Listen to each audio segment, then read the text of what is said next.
Hallelujah. ಈ ಮುಂಜಾನೆಯ ವೇಳೆಯಲ್ಲಿ ಮತ್ತೊಂದು ಆವರ್ತಿ ದೇವರ ಸನ್ನಿಧಾನದಲ್ಲಿ ದೇವರನ್ನು ಆರಾಧಿಸುವುದಕ್ಕೆ, ದೇವರನ್ನು ಸ್ತುತಿಸುವುದಕ್ಕೆ ಸರ್ವಶಕ್ತನಾದ ದೇವರು ನಮ್ಮ ಜೀವಿತದಲ್ಲಿ ಈ ಒಂದು ದಿನವನ್ನು, ಈ ಒಂದು ಸಂದರ್ಭವನ್ನು, ಈ ಒಂದು ಅವಕಾಶವನ್ನು ಕೊಟ್ಟಿದ್ದಕ್ಕಾಗಿ ನಾವು ಕೃತಜ್ಞತೆಯಿಂದ ದೇವರ ಸನ್ನಿಧಾನದಲ್ಲಿ ನಾವು ಆತನನ್ನು ಆರಾಧಿಸುವ. ಹಾಲೆಲೂಯ. ಸ್ತೋತ್ರ ಸ್ತೋತ್ರ ಸ್ತೋತ್ರ ಸ್ತೋತ್ರ. ಇಂಥ ಒಳ್ಳೆ ಸಮಯದೋಳು ಯೇಸುವೇ ನಿಂಬಾಳಿ ಬಂದೆವು, ನಿಮ್ಮ ಮಕ್ಕಳಾದ ನಾವು ನಿಮ್ಮನ್ನೇ ಅರಸಿ ಬಂದೆವು. ನಮ್ಮ ಮೇಲೆ ದಯವಿಡು ಸ್ವಾಮಿ, ನಿಮ್ಮ ಕರುಣೆಯನ್ನು ತೋರಿಸು. ನಮ್ಮ ಮೇಲೆ ದಯವಿಡು ಸ್ವಾಮಿ, ನಿಮ್ಮ ಕರುಣೆಯನ್ನು ತೋರಿಸು. ನಿಮ್ಮನ್ನೇ ರಕ್ಷಕನಾಗಿ ಕಾಣಲು ಪ್ರೇರಿಸು ನಮ್ಮೆಲ್ಲರನ್ನು. ನಿಮ್ಮನ್ನೇ ರಕ್ಷಕನಾಗಿ ಕಾಣಲು ಪ್ರೇರಿಸು ನಮ್ಮೆಲ್ಲರನ್ನು. ನಮ್ಮನ್ನು ಬಲವಾಗಿ ಪ್ರೀತಿ ಮಾಡುವ ನಮ್ಮ ಪ್ರೀತಿಯ ತಂದೆಯಾದ ದೇವರೇ, ಈ ಪರಿಶುದ್ಧ ದಿನಕ್ಕಾಗಿ ನಾವು ನಿಮಗೆ ಕೃತಜ್ಞತೆಯನ್ನು ಸಲ್ಲಿಸುತ್ತೇವೆ. ಪರಲೋಕವು ನಿನ್ನ ಸಿಂಹಾಸನವು, ಭೂಮಿಯು ನಿನ್ನ ಪಾದಪೀಠವು. ನಿನ್ನ ಪಾದಪೀಠದ ಕೆಳಗೆ ನಿಮ್ಮ ಮಕ್ಕಳಾದ ನಾವು ಈ ವಾರದ ಮೊದಲನೇ ದಿನದಲ್ಲಿ ಕರ್ತನೆ ನಿಮ್ಮನ್ನು ಆರಾಧಿಸುವುದಕ್ಕೆ, ನಿಮ್ಮನ್ನು ಸ್ತುತಿಸುವುದಕ್ಕೆ, ನಮ್ಮ ಜೀವಿತದಲ್ಲಿ ಕೊಟ್ಟಂತಹ ಈ ಒಂದು ಶ್ರೇಷ್ಠವಾದ ಸಮಯಕ್ಕಾಗಿ ನಾವು ನಿಮಗೆ ವಂದನೆಯನ್ನು ಸಲ್ಲಿಸುವಂತವರಾಗಿದ್ದೇವೆ.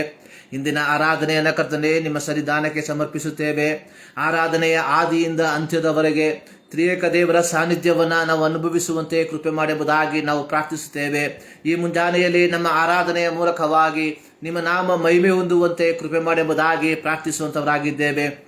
ಈ ಸಂದರ್ಭದಲ್ಲಿ ಮತ್ತು ದಾವತಿ ಕರ್ತನೆ ನಮ್ಮನ್ನು ಸಂಪೂರ್ಣವಾಗಿ ನಿಮ್ಮ ಕರಗಳಿಗೆ ಒಪ್ಪಿಸಿಕೊಡುವಂತವರಾಗಿದ್ದೇವೆ. ಸ್ವಾಮಿ, ಯೋಹಾನನು ಹೇಳಿದ ರೀತಿಯಲ್ಲಿ ನಾನು ತಗ್ಗಿಸಲ್ಪಡಬೇಕು, ಆತನು ನನ್ನಲ್ಲಿ ಬೆಳೆಯಬೇಕೆಂಬುದಾಗಿ ನಮ್ಮ ಆರಾಧನೆ ಮೂಲಕವಾಗಿ ದೇವರ ನಾಮ ಕರ್ತನೆ ಪ್ರಖ್ಯಾತಿಗೊಳ್ಳುವಂತೆ ಕೃಪೆ ಮಾಡುವುದಾಗಿ ನಾವು ಪ್ರಾರ್ಥಿಸುವಂತವರಾಗಿದ್ದೇವೆ.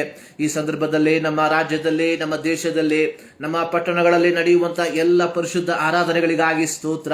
ಪ್ರತಿಯೊಂದು ಆರಾಧನೆಗಳನ್ನು ಕರ್ತನೆ ನೀನು ಆಶೀರ್ವದಿಸಿ ಎಂಬುದಾಗಿ ಪ್ರಾರ್ಥಿಸುತ್ತೇವೆ. ಈ ಮುಂಜಾನೆಯಲ್ಲಿ ನಿಮ್ಮ ಮಕ್ಕಳು ಒಟ್ಟಾಗಿ ಸೇರಿ ನಿಮ್ಮನ್ನು ಆರಾಧಿಸುವಾಗ ಅದು ಅವರ ಜೀವಿತದಲ್ಲಿ ಆತ್ಮಿಕ ಬೆಳವಣಿಗೆಗೆ, ಆತ್ಮಿಕ ಆಶೀರ್ವಾದಕ್ಕೆ ಕಾರಣವಾಗಿ ಮಾರ್ಪಡಲಿ ಎಂಬುದಾಗಿ ನಾವು ಪ್ರಾರ್ಥಿಸುವಂತವರಾಗಿದ್ದೇವೆ.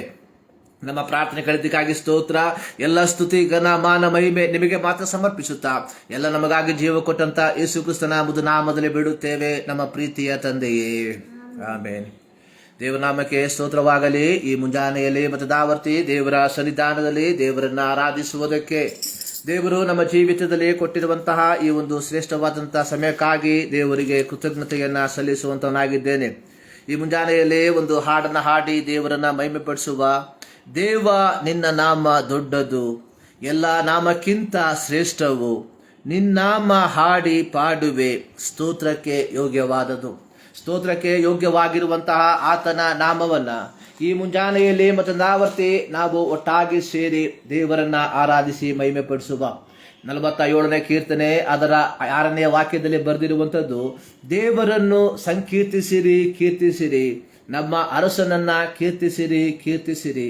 7ನೇ ವಾಕ್ಯ, ದೇವರು ಭೂಲೋಕಕ್ಕೆಲ್ಲ ರಾಜನು, ಆತನನ್ನು ಜ್ಞಾನರುಕ್ತರಾಗಿ ಕೀರ್ತಿಸಿರಿ. 8ನೇ ವಾಕ್ಯ, ದೇವರು ಸರ್ವಾಧಿಪತ್ಯವನ್ನ ವಹಿಸಿಕೊಂಡಿದ್ದಾನೆ, ತನ್ನ ಪರಿಶುದ್ಧ ಸಿಂಹಾಸನದಲ್ಲಿ ಕೂತಿದ್ದಾನೆ. 9ನೇ ವಾಕ್ಯ, ಜನಾಂಗಗಳಲ್ಲಿ ಶ್ರೇಷ್ಠರಾದವರು ಅಬ್ರಹಾಮನ ದೇವರ ಪ್ರಜೆಯಾಗಿರುವುದಕ್ಕೆ ಕೂಡಿ ಬರುತ್ತಾರೆ, ಯಾಕೆಂದರೆ ಭೂಪಾಲಕರೆಲ್ಲ ದೇವರಿಗೆ ಅಧೀನರಾಗಿದ್ದಾರೆ, ಆತನೇ ಸರ್ವೋನ್ನತನು. ಈ ಸರ್ವೋನ್ನತನಾದ ದೇವರನ್ನ ಈ ಮುಂದಾನೆಯಲ್ಲಿ ಮತ್ತೊಂದಾವರ್ತಿ ಆತನನ್ನ ಆರಾಧಿಸುವುದಕ್ಕೆ, ಆತನನ್ನ ಸ್ತುತಿಸುವುದಕ್ಕೆ ದೇವರು ನಮ್ಮ ಜೀವಿತದಲ್ಲಿ ಕೊಟ್ಟಿರುವಂತಹ ಈ ಒಂದು ಸಂದರ್ಭಕ್ಕಾಗಿ ದೇವರಿಗೆ ಕೃತಜ್ಞತೆಯನ್ನ ಸಲ್ಲಿಸುವ. 50ನೇ ಕೀರ್ತನೆಯಲ್ಲಿ ನಾವು ನೋಡುವಂಥದ್ದು ಅದರ 14ನೇ ವಾಕ್ಯದಲ್ಲಿ, ಸ್ತುತಿ ಯಜ್ಞವನ್ನೇ ದೇವರಿಗೆ ಸಮರ್ಪಿಸಿರಿ, ಮಾಡಿದ ಹರಕೆಗಳನ್ನ ದೇವರಿಗೆ ಸಲ್ಲಿಸಿರಿ ಎಂಬುದಾಗಿ ಬರೆಯಲ್ಪಟ್ಟಿದೆ. ಇಲ್ಲಿ ಸ್ತೋತ್ರಕ್ಕೆ ಯೋಗ್ಯನಾಗಿರುವಂತಹ ನಮ್ಮ ದೇವರನ್ನ, ನಮ್ಮನ್ನ ರಕ್ಷಿಸಿದಂತಹ ನಮ್ಮ ದೇವರನ್ನ ಈ ಮುಂಜಾನೆಯಲ್ಲಿ ಮತ್ತು ದಾವರ್ತಿ ಆತನನ್ನು ಆರಾಧಿಸುವುದಕ್ಕೆ ದೇವರು ನಮ್ಮ ಜೀವಿತದಲ್ಲಿ ಈ ಒಂದು ದಿನವನ್ನ ಕೊಟ್ಟಿರುವಾಗ ನಮ್ಮ ಹೃದಯದ ಅಂತರಾಳದಿಂದ ದೇವರು ಮಾಡಿರುವಂತಹ ಎಲ್ಲ ಉಪಕಾರಗಳನ್ನ ನೆನೆಸಿ ಸ್ತೋತ್ರವೆಂಬ ಯಜ್ಞಗಳನ್ನ ಆತನಿಗೆ ನಾವು ಸಲ್ಲಿಸುವವರಾಗಿರುವ ದೇವ ನಿನ್ನ ನಾಮ ದೊಡ್ಡದು, ಎಲ್ಲ ನಾಮಕ್ಕಿಂತ ಶ್ರೇಷ್ಠವು. ದೇವ ನಿನ್ನ ನಾಮ ದೊಡ್ಡದು, ನಾಮ ಹಾಡಿ ಪಾಡುವೆ, ಸ್ತೋತ್ರಕ್ಕೆ ಯೋಗ್ಯವಾದದು. ನಾಮ ಹಾಡಿ ಪಾಡುವೆ, ಸ್ತೋತ್ರಕ್ಕೆ ಯೋಗ್ಯವಾದದು. ದೇವ ನಿನ್ನ ನಾಮ ದೊಡ್ಡದು, ಎಲ್ಲ ನಾಮಕ್ಕಿಂತ ಶ್ರೇಷ್ಠವು. ದೇವ ನಿನ್ನ ನಾಮ ದೊಡ್ಡದು, ಯೇಸುವೆಂಬ ನಿನ್ನ ನಾಮವು ಸ್ವರ್ಗದಿಂದ ಇಲ್ಲಿಗೆ ಬಂದದು. ಯೇಸು ಎಂಬ ನಿನ್ನ ನಾಮವು ಸ್ವರ್ಗದಿಂದ ಇಲ್ಲಿಗೆ ಬಂದದು. ಪಾಪಿಗೆ ನೀ ರಕ್ಷಕನೆಂದು ಈ ನಾಮ ತಿಳಿಸುವುದು. ಪಾಪಿಗೆ ನೀ ರಕ್ಷಕನೆಂದು ಈ ನಾಮ ತಿಳಿಸುವುದು. ದೇವ ನಿನ್ನ ನಾಮ ದೊಡ್ಡದು, ಎಲ್ಲ ನಾಮಕ್ಕಿಂತ ಶ್ರೇಷ್ಠವು. ದೇವ ನಿನ್ನ ನಾಮ ದೊಡ್ಡದು, ಇಮ್ಮಾನುವೇಲ್ ನಿನ್ನ ನಾಮವು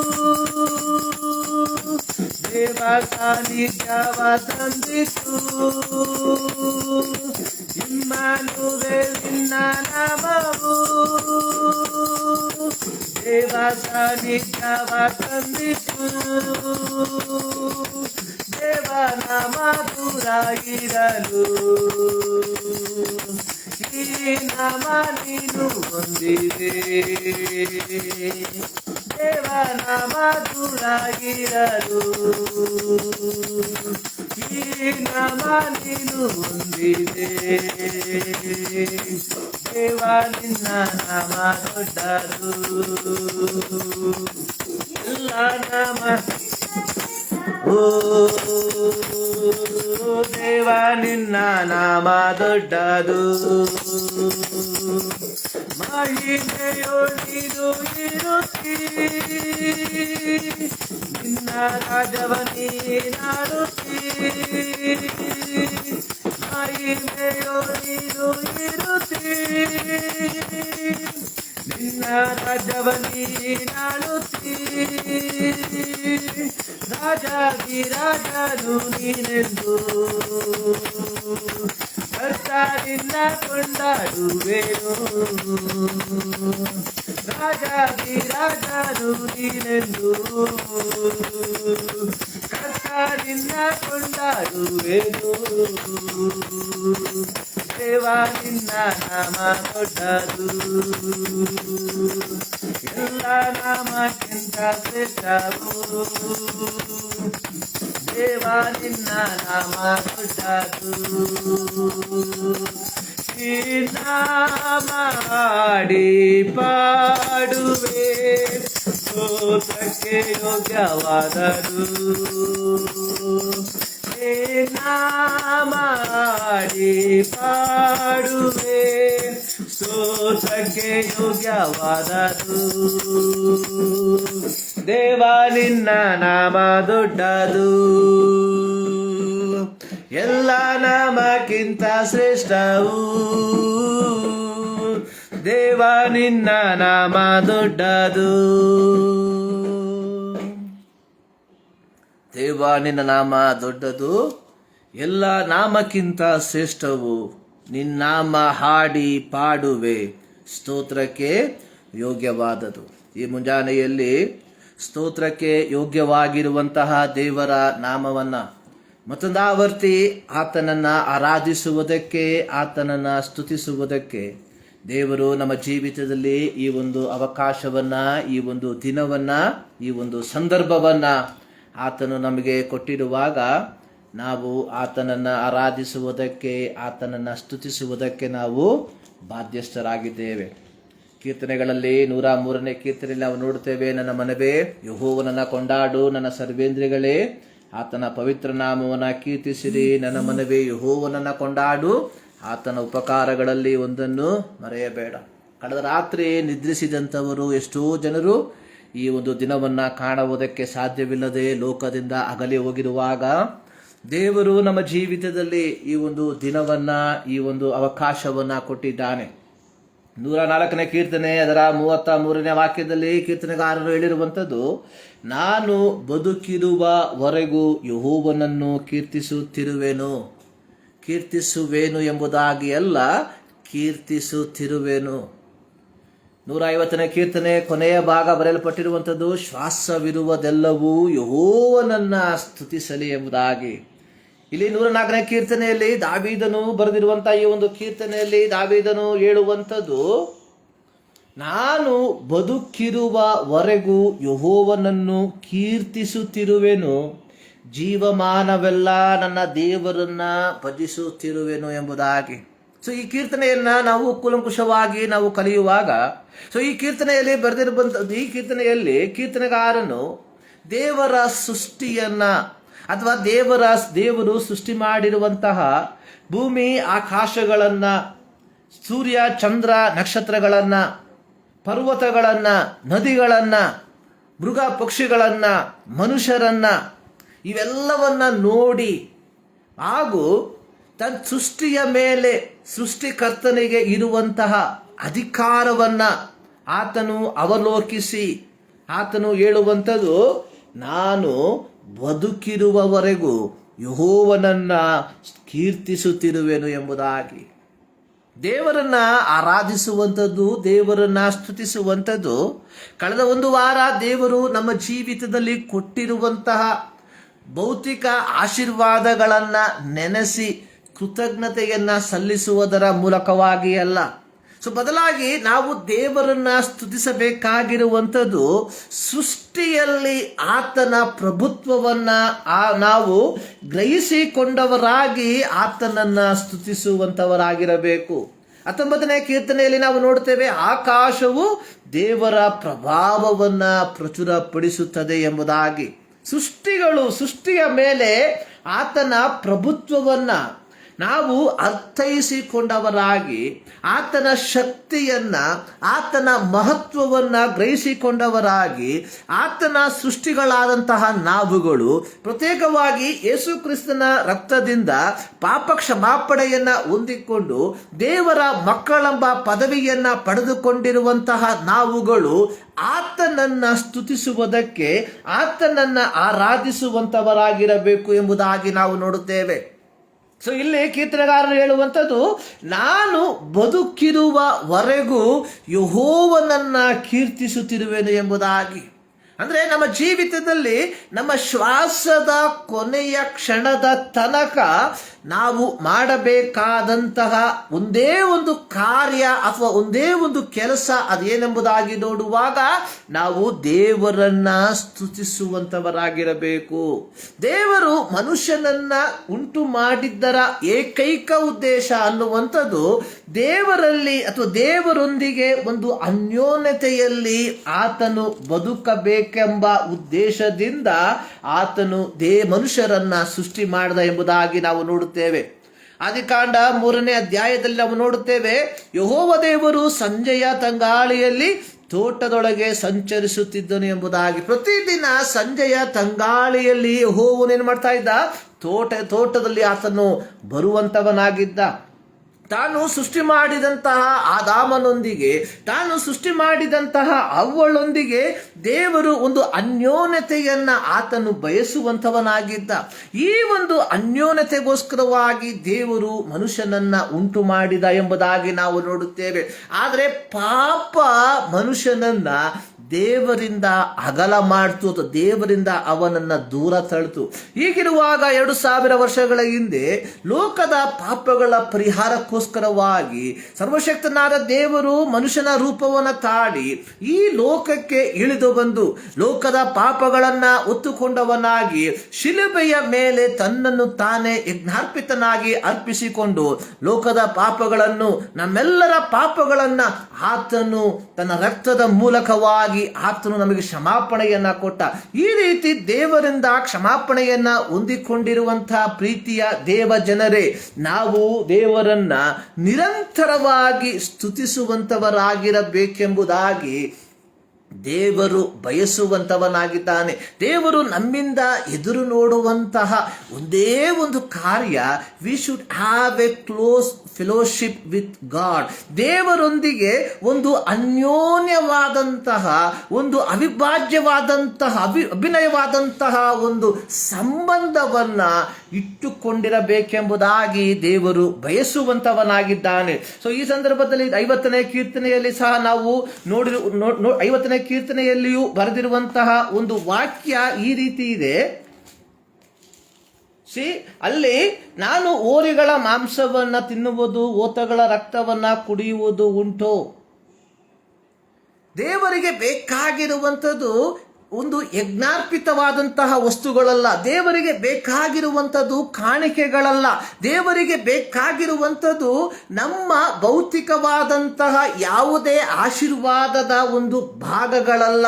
ಸೊ ದೇವರು ನಮ್ಮಿಂದ ಎದುರು ನೋಡುವಂಥದ್ದು, we should have a close fellowship with him. ಆತನೊಂದಿಗೆ ಒಂದು ವೈಯಕ್ತಿಕವಾದಂತಹ ಒಂದು ಸಂಬಂಧವನ್ನ ಆತನು ಬಯಸುವಂತವನಾಗಿದ್ದಾನೆ. ಸೊ ಈ ಮುಂಜಾನೆಯಲ್ಲಿ ದೇವರ ಸನ್ನಿಧಾನಕ್ಕೆ ನಾವು ಸೇರಿ ಬಂದಿರುವಾಗ we should examine our life. ನಮ್ಮ ಜೀವಿತವನ್ನ ನಾವು ಪರೀಕ್ಷಿಸಿಕೊಳ್ಳುವಂತವರಾಗಿರಬೇಕು. ಕಳೆದ ಭಾನುವಾರದಿಂದ ಈ ಭಾನುವಾರದ ತನಕ ನನ್ನ ಜೀವಿತದಲ್ಲಿ ದೇವರೊಂದಿಗೆ ಇದ್ದಂತಹ ಸಂಬಂಧ ಯಾವ ರೀತಿಯಾಗಿತ್ತು ಎಂಬುದಾಗಿ, V should have a close relationship with god. ನಾವು ದೇವರೊಟ್ಟಿಗೆ ಒಂದು ಅಭೇದ್ಯವಾದಂತಹ ಒಂದು ಸಂಬಂಧವನ್ನ ಬೆಳೆಸಿದ್ದೇವಾ, ಅಥವಾ ಕೇವಲ ನಮ್ಮ ಕಾರ್ಯಗಳಿಗೋಸ್ಕರವಾಗಿ ಮಾತ್ರ ದೇವರನ್ನ ಕರೆಯುವಂತಹ ವ್ಯಕ್ತಿಗಳಾಗಿದ್ದೇವಾ ಎಂಬುವಂಥದ್ದನ್ನ ನಾವು ಈ ಮುಂಜಾನೆಯಲ್ಲಿ ಪರೀಕ್ಷಿಸಿಕೊಳ್ಳಬೇಕಾಗಿರುವಂಥದ್ದು ಬಹಳ ಪ್ರಾಮುಖ್ಯವಾಗಿದೆ. ಈ ಮುಂಜಾನೆಯಲ್ಲಿ ದೇವರ ಸನ್ನಿಧಾನಕ್ಕೆ, ಈ ದೇವರನ್ನ ಆರಾಧಿಸುವುದಕ್ಕೆ ನಾವು ಸೇರಿ ಬಂದಿರುವಾಗ ನಮ್ಮ ಹೃದಯದ ಅಂತರಾಳದಿಂದ ದೇವರು ನಮ್ಮ ಜೀವಿತದಲ್ಲಿ ಮಾಡಿರುವಂತಹ ಎಲ್ಲ ಉಪಕಾರಗಳನ್ನು ನೆನೆಸಿ ನಾವು ದೇವರಿಗೆ ಕೃತಜ್ಞತೆಯನ್ನ ಸಲ್ಲಿಸುವಂತವರಾಗಿರಬೇಕು. ಅಲ್ಪ ಸಮಯದ ದೇವರ ವಾಕ್ಯ ಧ್ಯಾನಕ್ಕಾಗಿ ನಾವು ಇದು ಓದುವಂಥದ್ದು ಯೋಹಾನನು ಬರೆದ ಸುವಾರ್ತೆ ಅದರ 17ನೇ ಅಧ್ಯಾಯ ಅದರ 6ರಿಂದ 19 ವಾಕ್ಯ, ಅಥವಾ ಪ್ರಾರಂಭದಿಂದ 19 ವಾಕ್ಯವನ್ನ ನಾವು ಧ್ಯಾನ ಮಾಡಲಿದ್ದೇವೆ. ಸೊ ಇಂದು ಇಲ್ಲಿ ನಾವು ಧ್ಯಾನ ಮಾಡುವಂತಹ ಒಂದು ಶೀರ್ಷಿಕೆ ಎನ್ನುವಂಥದ್ದು ಯೇಸುವಿನ ಒಂದು ಪ್ರಾರ್ಥನೆ. ಸತ್ಯವೇದದಲ್ಲಿ ಅನೇಕ ಪ್ರಾರ್ಥನೆಗಳನ್ನ ನಾವು ನೋಡುವಂತವರಾಗಿದ್ದೇವೆ. ಆದಿಕಾಂಡ ಪುಸ್ತಕದಿಂದ ಹಿಡಿದು ಪ್ರಕಟಣೆಯ ಪುಸ್ತಕಗಳವರೆಗೆ ಅನೇಕ ಪ್ರಾರ್ಥನೆಗಳನ್ನ ನಾವು ನೋಡುವಂತವರಾಗಿದ್ದೇವೆ. ಅಬ್ರಹಾಮನ ಪ್ರಾರ್ಥನೆಯನ್ನ ನಾವು ನೋಡುವಂತವರಾಗಿದ್ದೇವೆ. ಅನೇಕ ಸಂದರ್ಭಗಳಲ್ಲಿ ಅಬ್ರಹಾಮನು ದೇವರ ಸನ್ನಿಧಾನದಲ್ಲಿ ಪ್ರಾರ್ಥಿಸಿದನು ಎಂಬುದಾಗಿ ನಾವು ನೋಡುತ್ತೇವೆ. ಪ್ರತ್ಯೇಕವಾಗಿ ಸರ್ವಶಕ್ತನಾದ ದೇವರು ಸೊದೋಮ್ ಗೋಮುರ ಎಂಬ ಪಟ್ಟಣವನ್ನ ನಾಶ ಮಾಡುವುದಕ್ಕೆ ತೀರ್ಮಾನಿಸಿದಂತಹ ಸಂದರ್ಭದಲ್ಲಿ ನೀತಿವಂತನಾದ ಅಬ್ರಹಾಮನು ದೇವರೊಟ್ಟಿಗೆ ಒಂದು ವಿಜ್ಞಾಪನೆಯನ್ನ, ಒಂದು ಪ್ರಾರ್ಥನಾ ಮನವಿಯನ್ನ ಸಲ್ಲಿಸುವಂತದನ್ನ ನಾವು ನೋಡುವಂತವರಾಗಿದ್ದೇವೆ. ಇಲ್ಲಿ ಅಬ್ರಹಾಮನ ಒಂದು ಒಂದು ಪ್ರಾರ್ಥನೆ, ನೀನು ದುಷ್ಟರ ಸಂಗಡ ನೀತಿವಂತರನ್ನು ಸಹ ನಾಶ ಮಾಡುವಿಯೋ ಎಂಬುದಾಗಿ. ಸೊದೋಮ್ ಗೊಮೋರ ಎಂಬ ಪಟ್ಟಣವು ಪಾಪದ ಅತ್ಯಂತ ಬೇಗೆಯಲ್ಲಿ ಬೇಯುತ್ತಿದ್ದಂತಹ ಸಂದರ್ಭದಲ್ಲಿ ಸರ್ವಶಕ್ತನಾದ ದೇವರು ಸೊದೋಮ್ ಗೊಮೋರ ಪಟ್ಟಣವನ್ನ ನಿರ್ಮೂಲ ಮಾಡುವುದಕ್ಕೆ ತೀರ್ಮಾನಿಸಿದಂತಹ ಸಂದರ್ಭದಲ್ಲಿ ತನ್ನ ದಾಸನಾದ ಅಬ್ರಹಾಮನಿಗೆ ಈ ವಿಚಾರವನ್ನ ಹೇಳಿದಾಗ ಅಬ್ರಹಾಮನು ದುಷ್ಟರು ನಾಶವಾಗಲಿ ಎಂಬುದಾಗಿ ಎಣಿಸದೆ ಆತನು ಅಲ್ಲಿ ವಿಜ್ಞಾಪನೆಯನ್ನ, ಪ್ರಾರ್ಥನಾ ಮನವಿಯನ್ನ ಸಲ್ಲಿಸುವಂತದನ್ನ ನಾವು ನೋಡುವಂತವರಾಗಿದ್ದೇವೆ. ಅಲ್ಲಿ ಅಬ್ರಹಾಮನು ಅನೇಕ ಸಂದರ್ಭಗಳಲ್ಲಿ ಅನೇಕ ಬಾರಿ ದೇವರ ಸನ್ನಿಧಾನದಲ್ಲಿ ಆತನು ವಿಜ್ಞಾಪಿಸುವಂಥದ್ದನ್ನ ನಾವು ನೋಡುವಂಥವರಾಗಿದ್ದೇವೆ. ಪ್ರಾರಂಭದಲ್ಲಿ ಅಬ್ರಹಾಮನು ಹೇಳುವಂಥದ್ದು, ಇಲ್ಲಿ 50 ಮಂದಿ ನೀತಿವಂತರು ಇದ್ದರೆ ಆ ಪಟ್ಟಣವನ್ನ ನಾಶ ಮಾಡುವೀಯ ಎಂಬುದಾಗಿ ಪ್ರಾರಂಭಗೊಂಡು ಆತನು 5ರ ತನಕ ಆತನು ಬರುವಂಥದ್ದನ್ನ ನಾವು ನೋಡುತ್ತೇವೆ. ಆದಿಕಾಂಡ 18ನೇ ಅಧ್ಯಾಯದಲ್ಲಿ ನಾವು ಅದರ 18ನೇ ಅಧ್ಯಾಯದಲ್ಲಿ ಈ ಒಂದು ಪ್ರಾರ್ಥನಾ ಮನವಿಯ ಕುರಿತಾಗಿ ಬರೆದಿರುವಂಥದ್ದನ್ನು ನಾವು ನೋಡುತ್ತೇವೆ. 50ರಿಂದ ಪ್ರಾರಂಭಗೊಂಡು ಕೊನೆಯದಾಗಿ 32ನೇ ವಾಕ್ಯದಲ್ಲಿ ಹೇಳುವಂಥದ್ದು, ಒಂದು ವೇಳೆ 10 ಮಂದಿ ಸಿಕ್ಕಾರು ಎನ್ನಲು ಅಲ್ಲಿಯ ತನಕ ಅಬ್ರಹಾಮನು ದೇವರ ಸನ್ನಿಧಾನದಲ್ಲಿ ಪ್ರಾರ್ಥಿಸಿದನು ಎಂಬುದಾಗಿ ನಾವು ನೋಡುವಂತವರಾಗಿದ್ದೇವೆ. ತದನಂತರವಾಗಿ ಹೀಗೆ ಪ್ರಾರ್ಥನೆಗಳ ಒಂದು ದೊಡ್ಡ ಪಟ್ಟಿ ಸತ್ಯವೇದದಲ್ಲಿ ಪ್ರತ್ಯೇಕವಾಗಿ ಹಳೆ ಒಡಂಬಡಿಕೆಯಲ್ಲಿ ನಾವು ನೋಡುವಂಥದ್ದನ್ನ ನಾವು ನೋಡುವಂತವರಾಗಿದ್ದೇವೆ. ಏಲಿಯನ ಪ್ರಾರ್ಥನೆಯ ಕುರಿತಾಗಿ ಬರೆದಿರುವಂತದ್ದನ್ನ ನಾವು ನೋಡುತ್ತೇವೆ. ಅದಕ್ಕಿಂತಲೂ ಪ್ರತ್ಯೇಕವಾಗಿ ಸೊಲೊಮೋನನ ಒಂದು ಪ್ರಾರ್ಥನೆಯನ್ನ ನಾವು ನೋಡುವಂತವರಾಗಿದ್ದೇವೆ. ಸೊಲೊಮೋನನು ರಾಜ್ಯಾಧಿಕಾರವನ್ನ ಪಡೆದುಕೊಂಡ ತದನಂತರವಾಗಿ ಆತನ ಒಂದು ಪ್ರಾರ್ಥನೆ ಸತ್ಯವೇದದಲ್ಲಿ ಬರೆದಿರುವಂತದ್ದನ್ನ ನೋಡುತ್ತೇವೆ. ಅಲ್ಲಿ ಸೊಲೊಮೋನನ ಒಂದು ಪ್ರಾರ್ಥನೆ ಅನ್ನುವಂಥದ್ದು, ಈ ಜನರನ್ನ ಆಳುವುದಕ್ಕೆ ನನಗೆ ಜ್ಞಾನವನ್ನ ಅಥವಾ ವಿವೇಕವನ್ನ ಅಥವಾ ಬುದ್ಧಿಯನ್ನ, ಅಂದ್ರೆ ದೈವಿಕವಾದಂತಹ ಜ್ಞಾನವನ್ನ, ದೈವಿಕವಾದ ಬುದ್ಧಿಯನ್ನ, ದೈವಿಕವಾದ ವಿವೇಕವನ್ನ ದಯಪಾಲಿಸು ಎಂಬುದಾಗಿ ಪ್ರಾರ್ಥಿಸುವಂತಹ ಒಂದು ಪ್ರಾರ್ಥನೆಯನ್ನ ನಾವು ನೋಡುವಂತವರಾಗಿದ್ದೇವೆ. ಅದೇ ರೀತಿಯಾಗಿ ಏಲಿಯನ ಕಾಲದಲ್ಲಿ ಜನರು ಪಾಪವನ್ನ ಮಾಡಿ ಮುಂದಕ್ಕೆ ಹೋದಂತಹ ಸಂದರ್ಭದಲ್ಲಿ ಏಲಿಯನು ಪ್ರಾರ್ಥಿಸುವಂತಹ ಒಂದು ಪ್ರಾರ್ಥನೆಯು ಸತ್ಯವೇದದಲ್ಲಿ ಬರೆದಿರುವಂತದನ್ನ ನಾವು ನೋಡುವಂತವರಾಗಿದ್ದೇವೆ. ಈ ಎಲ್ಲಾ ಪ್ರಾರ್ಥನೆಗಳನ್ನ ನಾವು ಕೂಲಂಕುಷವಾಗಿ ಪರೀಕ್ಷಿಸುವಾಗ ಈ ಎಲ್ಲಾ ಪ್ರಾರ್ಥನೆಗಳು ಕೇವಲ ವ್ಯಕ್ತಿ ಕೇಂದ್ರೀಕೃತವಾಗಿರದೆ ಒಂದು ಸಮೂಹವನ್ನ ಕೇಂದ್ರೀಕರಿಸಿ ಅಥವಾ ಒಂದು ಸಮೂಹಕ್ಕೋಸ್ಕರವಾಗಿ ಪ್ರಾರ್ಥಿಸುವಂತಹ ಪ್ರಾರ್ಥನೆಗಳಾಗಿ ನಾವು ನೋಡುವಂತವರಾಗಿದ್ದೇವೆ. ಅಬ್ರಹಾಮನ ಪ್ರಾರ್ಥನೆ ತನ್ನ ವೈಯಕ್ತಿಕವಾದಂತಹ ಆಶೀರ್ವಾದಕ್ಕೋಸ್ಕರವಾಗಿ ಆಗಿರಲಿಲ್ಲ, ಬದಲಾಗಿ ಆತನ ಮನಸ್ಸಿನಲ್ಲಿ ಇದ್ದಂಥದ್ದು ಲೋಟನು ಮತ್ತು ಅವನ ಕುಟುಂಬದವರ ವಿಚಾರವಾಗಿ. ಕಾರಣ ಲೋಟನು ಮತ್ತು ಅವನ ಕುಟುಂಬದವರು ಸೊದೋಮ್ ಗೊಮೋರ ಪಟ್ಟಣದಲ್ಲಿ ವಾಸಿಸುವಂತಹ ಸಂದರ್ಭದಲ್ಲಿ, ಅವರು ಅಲ್ಲಿರುವಂತಹ ಸಂದರ್ಭದಲ್ಲಿ ಆ ಪಟ್ಟಣವನ್ನ ದೇವರು ನಾಶ ಮಾಡುವುದಕ್ಕೆ ತೀರ್ಮಾನಿಸಿದಾಗ ಅಬ್ರಹಾಮನು ಅವರನ್ನ ನೆನೆಸಿ ಆತನು ಅಲ್ಲಿ ಪ್ರಾರ್ಥಿಸುವಂತದನ್ನ ನಾವು ನೋಡುವಂತವರಾಗಿದ್ದೇವೆ. ಅದೇ ರೀತಿಯಾಗಿ ಸೊಲೊಮೋನನ ಪ್ರಾರ್ಥನೆಯಲ್ಲಿ ಸೊಲೊಮೋನನು ತನ್ನ ಜೀವಿತದಲ್ಲಿ ಒಂದು ಭೌತಿಕವಾದ ಆಶೀರ್ವಾದವನ್ನ ಬೇಡುವುದಕ್ಕಿಂತಲೂ ಮಿಗಿಲಾಗಿ ಇಸ್ರಾಯೇಲ್ ಜನರನ್ನ, ಅಂದ್ರೆ ದೇವರ ಸ್ವಕೀಯ ಪ್ರಜೆಗಳನ್ನ ಪಾಲಿಸುವುದಕ್ಕೆ ಬೇಕಾದಂತಹ ಜ್ಞಾನಕ್ಕೋಸ್ಕರವಾಗಿ ಆತನು ಪ್ರಾರ್ಥಿಸುವಂತದನ್ನ ನಾವು ನೋಡುವಂತವರಾಗಿದ್ದೇವೆ. ಏಲಿಯನ ಪ್ರಾರ್ಥನೆಯಲ್ಲಿ ಇಸ್ರಾಯೇಲ್ ಜನರು ಯೆಹೋವನಿಗೆ ವಿರೋಧವಾಗಿ ಯೆಹೋವನನ್ನ ಬಿಟ್ಟು ಬಾಳನನ್ನ ಪೂಜಿಸಿ ಆ ಬಾಳನಿಗೆ ಯಜ್ಞಾರ್ಪಿತವನ್ನು ಸಮರ್ಪಿಸುವಂತಹ ಸಂದರ್ಭದಲ್ಲಿ ಇಲ್ಲಿ ಏಲಿಯನ ಪ್ರಾರ್ಥನೆ, ಯೆಹೋವನು ದೇವರಾಗಿದ್ದರೆ ಆತನನ್ನ ಹಿಂಬಾಲಿಸಿರಿ, ಬಾಳನು ದೇವರಾಗಿದ್ದರೆ ಆತನನ್ನ ಹಿಂಬಾಲಿಸಿರಿ ಎಂಬುವಂತಹ ಒಂದು ಆಹ್ವಾನವನ್ನು ಕೊಟ್ಟು ಅಲ್ಲಿ ಏಲಿಯನು ಪ್ರಾರ್ಥಿಸುವಂತದನ್ನ ನಾವು ನೋಡುವಂತವರಾಗಿದ್ದೇವೆ. ಪ್ರಿಯರೇ, ನಮ್ಮ ಪ್ರಾರ್ಥನೆಯಲ್ಲಿ ಅಡಕವಾಗಿರಬೇಕಾದಂತಹ ಅತ್ಯಂತ ಪ್ರಾಮುಖ್ಯವಾದ ಘಟಕಗಳನ್ನ ಈ ಭಾಗಗಳಲ್ಲಿ ನಾವು ಕಲಿಯಬಹುದಾಗಿದೆ. ಯೇಸು ಕ್ರಿಸ್ತನು ತನ್ನ ಐಹಿಕ ಸೇವೆಯ ಸಂದರ್ಭಗಳಲ್ಲಿ ಸಹ ಆತನು ಪ್ರಾರ್ಥಿಸಿರುವಂತದನ್ನ ಸುವಾರ್ತೆಗಳಲ್ಲಿ ವಾಕ್ಯದಲ್ಲಿ ಬರೆದಿರುವಂತದನ್ನ ನಾವು ನೋಡುವಂತವರಾಗಿದ್ದೇವೆ. ಯೇಸು ಸ್ವಾಮಿ ಶಿಷ್ಯರನ್ನ ಆರಿಸಿಕೊಳ್ಳುವುದಕ್ಕಿಂತ ಮುಂಚಿತವಾಗಿ ಆತನು ಪ್ರಾರ್ಥಿಸಿದನು ಎಂಬುದಾಗಿ ಸತ್ಯವೇದದಲ್ಲಿ ಬರೆಯಲ್ಪಟ್ಟಿದೆ. ಆದರೆ ಇಂದು ನಾವು ಓದಲಿರುವಂತಹ ದೇವರ ವಾಕ್ಯದಲ್ಲಿ ಯೇಸು ಸ್ವಾಮಿ ತನ್ನ ಸೇವೆಯನ್ನ ಆತನು ಪೂರ್ತಿಗೊಳಿಸಿ ಆತನು ಶಿಲುಬೆಯಲ್ಲಿ ತನ್ನನ್ನು ತಾನೇ ಯಜ್ಞಾರ್ಪಿತನಾಗಿ ಅರ್ಪಿಸುವುದಕ್ಕಿಂತ ಮುಂಚಿತವಾಗಿ ತನ್ನ ಶಿಷ್ಯರಿಗೋಸ್ಕರವಾಗಿ ಆತನು ಮಾಡಿದ ಪ್ರಾರ್ಥನೆ ಈ ವಾಕ್ಯ ಭಾಗಗಳಲ್ಲಿ ಬರೆದಿರುವಂಥದ್ದನ್ನ ನೋಡುತ್ತೇವೆ. ಅದರ ಮೊದಲನೇ ವಾಕ್ಯದಲ್ಲಿ ಬರೆದಿರುವಂಥದ್ದು, ಯೇಸು ಈ ಮಾತುಗಳನ್ನು ಆಡಿದ ಮೇಲೆ, ಅಂದರೆ 14, 15, 16 ವಾಕ್ಯಗಳಲ್ಲಿ ಶಿಷ್ಯರು ಅವರು ಬಹಳ ಗಲಿಬಿಲಿಗೊಂಡವರಾಗಿ ಮುಂದೇನು ಎಂಬುವಂತಹ ಒಂದು ಪ್ರಶ್ನೆಯ ಮುಂಭಾಗದಲ್ಲಿ, ಕಾರಣ 13ನೇ ಅಧ್ಯಾಯದಲ್ಲಿ ಯೇಸು ಸ್ವಾಮಿ ತಾನು ಅನುಭವಿಸಲಿಕ್ಕಿರುವ ಶ್ರಮೆಗಳ ಕುರಿತಾಗಿ ಅವರಿಗೆ ಹೇಳಿದಂತಹ ಸಂದರ್ಭದಲ್ಲಿ ಅವರ ಜೀವಿತ ಒಂದು ರೀತಿಯ ಗಲಿಬಿಲಿ ಉಂಟಾದದ್ದಾಗಿ ನಾವು ನೋಡುವಂತವರಾಗಿದ್ದೇವೆ. ಕಳೆದ 3.5 ವರ್ಷಗಳ ಕಾಲ ಯೇಸುವಿನ ಸಂಗಡ ಇದ್ದಂತಹ ಶಿಷ್ಯರು, ಯೇಸು ಮಾಡಿದ ಅದ್ಭುತಗಳನ್ನ ನೋಡಿದಂತಹ ಶಿಷ್ಯರು, ಈಗ ಈ ಒಂದು ಸಂದರ್ಭದಲ್ಲಿ ಯೇಸು ಸ್ವಾಮಿ ಹೇಳುವಂಥದ್ದು, ನಾನು ಈ ಲೋಕವನ್ನ ಬಿಟ್ಟು ಹೋಗುವಂತಹ ಸಮಯವು ಸಮೀಪಿಸಿದೆ ಎಂಬುದಾಗಿ. ಇದನ್ನು ಕೇಳಿದಂತಹ ಸಂದರ್ಭದಲ್ಲಿ ಶಿಷ್ಯರ ಜೀವಿತದಲ್ಲಿ ಒಂದು ರೀತಿಯ ಗಲಿಬಿಲಿ.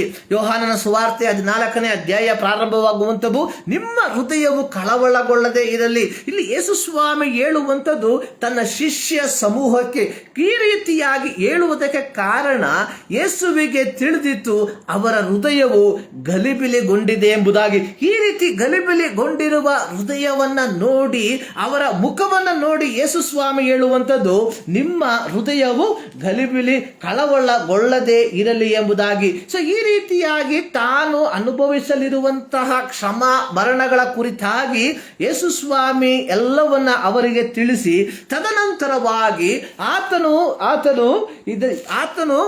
ತನ್ನನ್ನು ತಾನೇ ಯಜ್ಞಾರ್ಪಿತನಾಗಿ ಅರ್ಪಿಸುವುದಕ್ಕಿಂತ ಮುಂಚಿತವಾಗಿ ಮಾಡಿದ ಒಂದು ಪ್ರಾರ್ಥನೆಯನ್ನ ಯೋಹಾನನ ಸುವಾರ್ತೆ 17ನೇ ಅಧ್ಯಾಯದಲ್ಲಿ ನಾವು ನೋಡುತ್ತೇವೆ. ಇಲ್ಲಿ ಯೇಸು ಸ್ವಾಮಿಯ ಪ್ರಾರ್ಥನೆ ಪ್ರಾರಂಭವಾಗುವಂಥದ್ದು ಈ ರೀತಿಯಾಗಿ, ತಂದೆಯೇ, ಕಾಲ ಬಂದದೆ ನಿನ್ನ ಮಗನನ್ನ ಮಹಿಮೆ ಪಡಿಸು, ಆಗ ಮಗನು ನಿನ್ನನ್ನು ಮಹಿಮೆ ಪಡಿಸುವುದಕ್ಕಾಗುವುದು. ಇದು ಇಲ್ಲಿ ಯೇಸು ಸ್ವಾಮಿ ಯಾವ ಉದ್ದೇಶದಿಂದ ಈ ಲೋಕಕ್ಕೆ ಬಂದನು ಎಂಬುವಂಥದ್ದನ್ನ ಇಲ್ಲಿ ಸ್ಪಷ್ಟವಾಗಿ ಇಲ್ಲಿ ಯೇಸು ಸ್ವಾಮಿ ಹೇಳುವಂಥದ್ದನ್ನು ನೋಡುತ್ತೇವೆ. ಇಲ್ಲಿ 4ನೇ ವಾಕ್ಯದಲ್ಲಿ ಹೇಳುವಂಥದ್ದು, ಮಾಡಬೇಕೆಂದು ನೀನು ನನಗೆ ಕೊಟ್ಟ ಕೆಲಸವನ್ನು ನಾನು ನೆರವೇರಿಸಿ ನಿನ್ನನ್ನು ಭೂಲೋಕದಲ್ಲಿ ಮಹಿಮೆ ಪಡಿಸಿದ್ದೇನೆ. ಪ್ರಿಯ ದೇವ ಜನರೇ, ಇಲ್ಲಿ ಯೇಸು ಸ್ವಾಮಿಯು ಒಂದು ಪ್ರತ್ಯೇಕ ದೌತ್ಯವನ್ನ ನಿರ್ವಹಿಸುವುದಕ್ಕೋಸ್ಕರವಾಗಿ ಆತನು ಕನ್ಯಾ ಮರಿಯಳಲ್ಲಿ ಆತನು ಒಂದು ಶಿಶುವಾಗಿ ಈ ಲೋಕಕ್ಕೆ ಆತನು ಬಂದಂಥದ್ದಾಗಿತ್ತು. ಮತ್ತಾಯನ ಸುವಾರ್ತೆಯಲ್ಲಿ ನಾವು ನೋಡುವಂಥದ್ದು, ಮತ್ತಾಯನ ಸುವಾರ್ತೆಯಲ್ಲಿ ಬರೆದಿರುವಂಥದ್ದು, ಈತನು ತನ್ನ ಜನರ ಪಾಪಗಳನ್ನ ಕ್ಷಮಿಸುವಂಥವನು ಎಂಬುದಾಗಿ ಗಬ್ರಿಯಲ್ ದೇವದೂತನು ಜೋಸೆಫನಿಗೆ ಹೇಳುವಂತಹ ಮಾತುಗಳನ್ನ ನಾವು ನೋಡುವಂತವರಾಗಿದ್ದೇವೆ. ಈ ಒಂದು ದೌತ್ಯವನ್ನ ಪೂರೈಸುವಂತಹ ಅಥವಾ ಪೂರ್ತಿಗೊಳಿಸುವಂತಹ ಸಂದರ್ಭ ಬಂದಂತಹ ಸಂದರ್ಭದಲ್ಲಿ ಯೇಸು ಸ್ವಾಮಿ ಹೇಳುವಂಥದ್ದು, ಮಾಡಬೇಕೆಂದು ನೀನು ನನಗೆ ಕೊಟ್ಟ ಕೆಲಸವನ್ನ ನಾನು ನೆರವೇರಿಸಿ ನಿನ್ನನ್ನು ಭೂಲೋಕದಲ್ಲಿ ಮಹಿಮೆ ಪಡಿಸಿದ್ದೇನೆ. ದೇವರು ಕೊಟ್ಟಂತ ಕೆಲಸ ಏನಾಗಿತ್ತು? ಮತ್ತಾಯನ ಸುವಾರ್ತೆ 4ನೇ ಅಧ್ಯಾಯ ಅದರ 17ನೇ ವಾಕ್ಯದಲ್ಲಿ ಬರೆಯಲ್ಪಟ್ಟಿರುವಂಥದ್ದು, ಅಂದಿನಿಂದ ಯೇಸು ಪರಲೋಕ ರಾಜ್ಯವು ಸಮೀಪಿಸಿತು, ದೇವರ ಕಡೆಗೆ ತಿರುಗಿಕೊಳ್ಳಿರಿ. ಆತನ ದೌತ್ಯ ಪರಲೋಕ ರಾಜ್ಯ ಸಮೀಪವಾಗಿದೆ, ದೇವರ ಕಡೆಗೆ ತಿರುಗಿಕೊಳ್ಳಿರಿ ಎಂಬ ಸಂದೇಶವನ್ನ ಜನರಿಗೆ ಕೊಡುವುದಕ್ಕೋಸ್ಕರವಾಗಿ ಆತನು ಈ ಲೋಕಕ್ಕೆ ಬಂದಂತವನಾಗಿದ್ದನು. ಅದು ಮಾತ್ರವಲ್ಲದೆ ಈ ಸಂದೇಶದ ಜೊತೆಯಲ್ಲಿ ಈ ಜನರಿಗೆ ಪಾಪ ಕ್ಷಮಾಪಣೆಯ ಮಾರ್ಗವನ್ನ ತಿಳಿಯಪಡಿಸುವುದಕ್ಕೋಸ್ಕರವಾಗಿ ಆತನು ಈ ಲೋಕಕ್ಕೆ ಬಂದಂಥವನಾಗಿದ್ದನು. ಯೋಹಾನನ ಸುವಾರ್ತೆ 3ನೇ ಅಧ್ಯಾಯದ 16ನೇ ವಾಕ್ಯದಲ್ಲಿ ನಾವು ನೋಡುವಂಥದ್ದು, God so loved the world, ದೇವರು ಲೋಕದ ಮೇಲೆ ಎಷ್ಟೋ ಪ್ರೀತಿಯನ್ನಿಟ್ಟು ತನ್ನ ಒಬ್ಬನೇ ಮಗನನ್ನ ಕಳುಹಿಸಿಕೊಟ್ಟನು. ಆತನನ್ನು ನಂಬುವ ಒಬ್ಬರಾದರೂ ನಾಶವಾಗದೆ ಎಲ್ಲರೂ ನಿತ್ಯ ಜೀವವನ್ನ ಪಡೆಯಬೇಕೆಂಬುದಾಗಿ ಈ ದೌತ್ಯವನ್ನ ಪೂರೈಸಿದಂತಹ ಯೇಸು ಕ್ರಿಸ್ತನು ಯೋಹಾನನ ಸುವಾರ್ತೆ 17ನೇ ಅಧ್ಯಾಯದಲ್ಲಿ ಆತನು ಶ್ರಮೆಯ ಮರಣವನ್ನ ಅನುಭವಿಸುವುದಕ್ಕಿಂತ ಮುಂಚಿತವಾಗಿ ಮಾಡುವಂತಹ ಪ್ರಾರ್ಥನೆ, ತಂದೆ, ಮಾಡಬೇಕೆಂದು ನೀನು ನನಗೆ ಕೊಟ್ಟ ಕೆಲಸವನ್ನ ನಾನು ನೆರವೇರಿಸಿದ್ದೇನೆ ಹಾಗೂ ನಿನ್ನನ್ನು ಭೂಲೋಕದಲ್ಲಿ ಮಹಿಮೆ ಪಡಿಸಿದ್ದೇನೆ. ಪ್ರಿಯರೇ, ನಾವೆಲ್ಲರೂ ಪ್ರಾರ್ಥಿಸುವಂತಹ ಒಂದು ಪ್ರಾರ್ಥನೆ, ನನ್ನ ಜೀವಿತದ ಮೂಲಕವಾಗಿ ನಿನ್ನ ನಾಮ ಮಹಿಮೆ ಹೊಂದಲಿ ಎಂಬುದಾಗಿ. ಪ್ರಿಯರೇ, ಯಾವ ರೀತಿಯಾಗಿ ನಮ್ಮ ಜೀವಿತದ ಮೂಲಕ ದೇವರ ನಾಮ ಮಹಿಮೆ ಹೊಂದುವಂಥದ್ದಾಗಿದೆ? ಹಾಡುಗಳನ್ನು ಹಾಡುವುದರ ಮೂಲಕವಾಗಿ ದೇವರನ್ನ ಮಹಿಮೆ ಪಡಿಸುವಂಥದ್ದ? ಪ್ರಸಂಗಿಸುವುದರ ಮೂಲಕವಾಗಿ ದೇವರನ್ನ ಮಹಿಮೆ ಪಡಿಸುವುದರ? ಅದೆಲ್ಲಕ್ಕಿಂತಲೂ ಮಿಗಿಲಾಗಿ ದೇವರು ನಮಗೆ ಕೊಟ್ಟಿರುವಂತಹ ದೌತ್ಯವನ್ನ ನೆರವೇರಿಸುವಂತಹ ಸಂದರ್ಭದಲ್ಲಿ ಮಾತ್ರ ದೇವರ ನಾಮ ನಮ್ಮ ಜೀವಿತದ ಮೂಲಕವಾಗಿ ಮಹಿಮೆ ಹೊಂದುವಂಥದ್ದಾಗಿದೆ ಎಂಬುದಾಗಿ ಈ ವಾಕ್ಯದ ಮೂಲಕವಾಗಿ ನಾವು ತಿಳಿಯುವಂಥವರಾಗಿದ್ದೇವೆ. ಇಲ್ಲಿ ಯೇಸು ಸ್ವಾಮಿ ಹೇಳುವಂಥದ್ದು, ಮಾಡಬೇಕೆಂದು ನೀನು ನನಗೆ ಕೊಟ್ಟ ಕೆಲಸವನ್ನು. ಪ್ರಿಯರೇ, ಪ್ರತಿಯೊಬ್ಬ ದೇವರ ಮಗನು ಮಗಳಿಗೆ ಒಂದು ಪ್ರತ್ಯೇಕವಾದ ಕೆಲಸವನ್ನ, ಒಂದು ಪ್ರತ್ಯೇಕವಾದ ದೌತ್ಯವನ್ನ ಕೊಟ್ಟಿದ್ದಾನೆ ಎಂಬುವಂಥದ್ದನ್ನ ನಾನು ಮರೆಯಬಾರದು. ಸೊ ನಾವೆಲ್ಲರೂ ಕಂಫರ್ಟ್ ಝೋನ್ ಅಲ್ಲಿ ನಿಂತುಕೊಂಡವರಾಗಿ, ನಾವು ಒಂದು ಸಂರಕ್ಷಣೆಯ ವಲಯದಲ್ಲಿ ನಿಂತುಕೊಂಡವರಾಗಿ ದೇವರನ್ನ ಆರಾಧಿಸುವಂಥವರು, ದೇವರ ಸೇವೆಯನ್ನ ಮಾಡುವಂಥವರಾಗಿರಬೇಕೆಂಬುದಾಗಿ ನಾವು ಬಯಸುವಂಥವರಾಗಿದ್ದೇವೆ. ಇಂತಹ ಒಂದು ಸಂರಕ್ಷಣೆಯ ವಲಯದಲ್ಲಿ ನಿಂತುಕೊಂಡು ನಮ್ಮ ಕೈಲಾಗುವಂತ ಮಟ್ಟಿಗೆ ದೇವರ ಸೇವೆಯನ್ನ ಮಾಡಿ ನಾವು ಹೇಳುವಂಥದ್ದು, ನಿನ್ನನ್ನ ಮಹಿಮೆ ಪಡಿಸಿದ್ದೇವೆ ಎಂಬುದಾಗಿ. ಆದರೆ ಇಲ್ಲಿ ಯೇಸು ಸ್ವಾಮಿಯ ದೌತ್ಯವನ್ನ ಆತನು ಸರಿಯಾಗಿ ಗ್ರಹಿಸಿಕೊಂಡವನಾಗಿ ಆತನು ಹೇಳುವಂಥದ್ದು, ನಿನ್ನನ್ನು ನಾನು ಮಹಿಮೆ ಪಡಿಸಿದ್ದೇನೆ ಎಂಬುದಾಗಿ. ಸೊ ಈ ರೀತಿ ಪ್ರಾರ್ಥಿಸಿದಂತಹ ಯೇಸು ಸ್ವಾಮಿ 6ರಿಂದ 19 ವಾಕ್ಯಗಳಲ್ಲಿ ತನ್ನ ಶಿಷ್ಯರಿಗೋಸ್ಕರವಾಗಿ ಪ್ರಾರ್ಥಿಸುವಂತಹ ಒಂದು ಪ್ರಾರ್ಥನೆಯನ್ನ ನಾವು ನೋಡುವಂತವರಾಗಿದ್ದೇವೆ. ಸೊ ಇಲ್ಲಿ ಹೇಳುವಂಥದ್ದು, ಲೋಕದೊಳಗಿಂದ ನೀನು ನನಗೆ ಕೊಟ್ಟ ಮನುಷ್ಯರಿಗೆ ನಿನ್ನ ಹೆಸರನ್ನ ತಿಳಿಯಪಡಿಸಿದನು. ಇಲ್ಲಿ ದೇವರು, ಸರ್ವಶಕ್ತನಾದ ದೇವರು ಯೇಸುವಿಗೆ ಕೊಟ್ಟಂತಹ ಒಂದು ದೌತ್ಯ, ಲೋಕ ಹೆಸರನ್ನ ತಿಳಿಯಪಡಿಸುವಂಥದ್ದು. ನನ್ನನ್ನು ಕೇಳುವಂತ ನನ್ನ ಪ್ರೀತಿಯ ದೇವ ಜನರೇ, ಈ ಮುಚ್ಚಾಲೆಯಲ್ಲಿ ಒಂದು ಸಾರಿ ನಮ್ಮನ್ನೇ ನಾವೇ ಪರೀಕ್ಷಿಸಿಕೊಳ್ಳುವ. ದೇವರು ನಮಗೆ ಕೊಟ್ಟ ಮನುಷ್ಯರಿಗೆ, ಅಂದರೆ ನಮ್ಮ ಸುತ್ತಮುತ್ತಲಿರುವಂಥ ಜನರಿಗೆ ಕ್ರಿಸ್ತನ ಹೆಸರನ್ನ ನಾವು ತಿಳಿಯಪಡಿಸುವವರಾಗಿದ್ದೇವ ಎಂಬುವಂತಹ ಒಂದು ಮಾತನ್ನ ನಮಗೆ ನಾವೇ ಕೇಳಿಕೊಳ್ಳಬೇಕಾಗಿರುವಂಥದ್ದು ಬಹಳ ಅವಶ್ಯವಾಗಿರುವಂತಹ ಒಂದು ಮಾತಾಗಿದೆ. ಸೊ ಇಲ್ಲಿ ನಾವು ನೋಡುವಂಥದ್ದು, ಇವರು ನಿನ್ನವರಾಗಿದ್ದು ನೀನು ಇವರನ್ನು ನನಗೆ ಕೊಟ್ಟೆ ಮತ್ತು ಇವರು ನಿನ್ನ ವಾಕ್ಯವನ್ನ ಕೈಕೊಂಡು ನಡೆದಿದ್ದಾರೆ ಎಂಬುದಾಗಿ. ಯೇಸು ಸ್ವಾಮಿ ಹೇಳುವಂಥದ್ದು, ಸೊ ನೀನು ನನಗೆ ಕೊಟ್ಟ ಮನುಷ್ಯರಿಗೆ ನಾನು ನಿನ್ನ ಹೆಸರನ್ನ ಅಥವಾ ನಿನ್ನ ಸದ್ವರ್ತಮಾನವನ್ನ ತಿಳಿಯಪಡಿಸಿದಾಗ ಇವರು ಏನು ಮಾಡಿದ್ದಾರೆ ಇವರು ನಿನ್ನ ವಾಕ್ಯಗಳನ್ನ ಕೈಕೊಂಡು ನಡೆದಿದ್ದಾರೆ ಎಂಬುದಾಗಿ. ಸೊ ತದನಂತರವಾಗಿ ಯೇಸು ಸ್ವಾಮಿ ಇಲ್ಲಿ ಅವರಿಗೋಸ್ಕರವಾಗಿ ಮಾಡುವಂತಹ ಪ್ರಾರ್ಥನೆಯನ್ನ ನಾವು ಇಲ್ಲಿ ನೋಡುವಂತವರಾಗಿದ್ದೇವೆ. ಸೊ ಪ್ರತ್ಯೇಕವಾಗಿ 9ನೇ ವಾಕ್ಯದಲ್ಲಿ ಬರೆದಿರುವಂಥದ್ದು, ನಾನು ಇವರಿಗೋಸ್ಕರ ಕೇಳಿಕೊಳ್ಳುತ್ತೇನೆ, ಲೋಕಕ್ಕೋಸ್ಕರ ಕೇಳಿಕೊಳ್ಳದೆ ನೀನು ನನಗೆ ಕೊಟ್ಟವರಿಗೋಸ್ಕರವೇ ಕೇಳಿಕೊಳ್ಳುತ್ತೇನೆ. ನಿನ್ನವರಾಗಿದ್ದಾರೆ, ನನ್ನದಲ್ಲ ನಿನ್ನದೇ, ನಿನ್ನದಲ್ಲ ನನ್ನದೇ, ಮತ್ತು ಇವರಿಂದ ನನಗೆ ಮಹಿಮೆ ಉಂಟಾಗಿದೆ, ನಾನು ಇನ್ನು ಈ ಲೋಕದಲ್ಲಿ ಇರುವುದಿಲ್ಲ, ಇವರು ಈ ಲೋಕದಲ್ಲಿ ಇರುತ್ತಾರೆ. ಇಲ್ಲಿ ಯೇಸು ಸ್ವಾಮಿ ತನ್ನ ದೌತ್ಯವನ್ನ ಮುಗಿಸಿ ಆತನು ಪರಲೋಕಕ್ಕೆ ಒಯ್ಯಲ್ಪಟ್ಟ ನಂತರವಾಗಿ ತನ್ನ ಶಿಷ್ಯರು ಈ ಲೋಕದಲ್ಲಿ ಜೀವಿಸುವಾಗ ಇವರಿಗೋಸ್ಕರವಾಗಿ ಆತನು ಮಾಡುವಂತಹ ಒಂದು ಪ್ರಾರ್ಥನೆಯನ್ನ ನಾವು ಇಲ್ಲಿ ನೋಡುವವರಾಗಿದ್ದೇವೆ. ಪ್ರಿಯ ದೇವಜನರೇ, ಸೊ ನಮ್ಮ ಜೀವಿತದಲ್ಲಿ ಈ ಮುಂಜಾನೆಯಲ್ಲಿ ಈ ವಾಕ್ಯವನ್ನ ನಮ್ಮ ಜೀವಿತದಲ್ಲಿ ಮನನ ಮಾಡಿಕೊಳ್ಳಬೇಕಾಗಿರುವಂಥದ್ದು ಬಹಳ ಪ್ರಾಮುಖ್ಯವಾಗಿರುವಂತಹ ಒಂದು ಮಾತಾಗಿದೆ. ಇಲ್ಲಿ ಯೇಸು ಸ್ವಾಮಿ ತನ್ನ ಶಿಷ್ಯರ ಕುರಿತಾಗಿ ಆತನಿಗೆ ಇದ್ದಂತಹ ಆ ಒಂದು ಆಸಕ್ತಿಯನ್ನ ಆತನು ಪ್ರಾರ್ಥನೆಯ ಮೂಲಕವಾಗಿ ಆತನು ತಂದೆಗೆ ಸಮರ್ಪಿಸುವಂಥದ್ದನ್ನ ನಾವು ನೋಡುವಂಥವರಾಗಿದ್ದೇವೆ. ಇಲ್ಲಿ ನಾವು 14ನೇ ವಾಕ್ಯದಲ್ಲಿ ನಾವು ನೋಡುವಂಥದ್ದು, ನಾನು ನಿನ್ನ ವಾಕ್ಯವನ್ನು ಇವರಿಗೆ ಕೊಟ್ಟಿದ್ದೇನೆ. ದೇವರಿಂದ ಅಥವಾ ದೇವರ ವಾಕ್ಯಗಳನ್ನ ಆತನು ತನ್ನ ಶಿಷ್ಯರಿಗೆ ಕೊಟ್ಟಿರುವಂಥದ್ದನ್ನ ನಾವು ಇಲ್ಲಿ ನೋಡುವಂಥವರಾಗಿದ್ದೇವೆ. ತದನಂತರವಾಗಿ 15ನೇ ವಾಕ್ಯದಲ್ಲಿ, ಆದ ಕಾರಣ ಇವರು ಲೋಕದವರಲ್ಲ.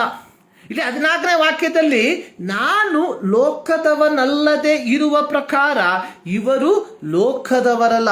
ಪ್ರತಿಯೊಬ್ಬ ಕ್ರೈಸ್ತನು we are in this world, ನಾವು ಈ ಲೋಕದಲ್ಲಿ ಜೀವಿಸುತ್ತಿದ್ದೇವೆ, ಆದಾಗ್ಯೂ we are not belongs to this world. ನಾವು ಈ ಲೋಕಕ್ಕೆ ಸಂಬಂಧಪಟ್ಟವರಲ್ಲ ಎಂಬುವಂಥದ್ದನ್ನ ನಾವು ಯಾವಾಗಲೂ ಅರ್ಥೈಸಿಕೊಳ್ಳಬೇಕಾಗಿರುವಂಥದ್ದು ಬಹಳ ಪ್ರಾಮುಖ್ಯವಾಗಿದೆ. ಇವತ್ತು ಪ್ರಿಯ ದೇವಜನರೇ, we are living for this world. ನಾವು ಇಂದು ಈ ಲೋಕಕ್ಕೋಸ್ಕರವಾಗಿಯೇ ಬದುಕುತ್ತಿದ್ದೇವ ಎಂಬುವಂತಹ ಒಂದು ಪ್ರಶ್ನೆ ಎದ್ದೇಳುವಂಥದ್ರಲ್ಲಿ ಯಾವ ಸಂಶಯವೂ ಇಲ್ಲ.